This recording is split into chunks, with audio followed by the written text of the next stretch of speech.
Biologically, a child is a person between birth and puberty, or between the developmental period of infancy and puberty. Legally, the term child may refer to anyone below the age of majority or some other age limit.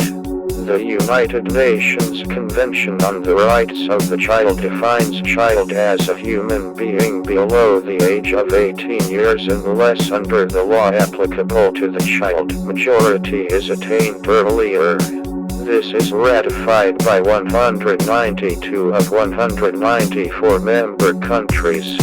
The term child may also refer to someone below another legally defined age limit unconnected to the age of majority.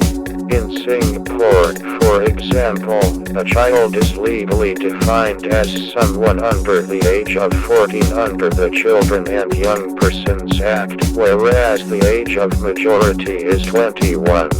In U.S. immigration law, a child refers to anyone who is under the age of 21. Some English definitions of the word child include the fetus, sometimes termed the unborn. In many cultures, a child is considered an adult after undergoing a rite of passage, which may or may not correspond to the time of puberty. Children generally have fewer rights than adults and are classed as unable to make serious decisions, and legally must always be under the care of a responsible adult or child custody, whether their parents divorce or not. Recognition of childhood as a state different from adulthood began to emerge in the 16th and 17th centuries. Society began to relate to the child not as a miniature adult but as a person of a lower level of maturity needing adult protection, love and nurturing.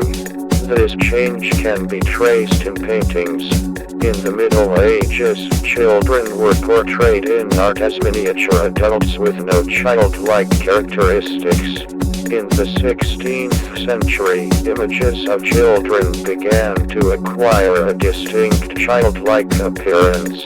From the late 17th century onwards, children were shown playing with toys, and later literature for children also began to develop at this time.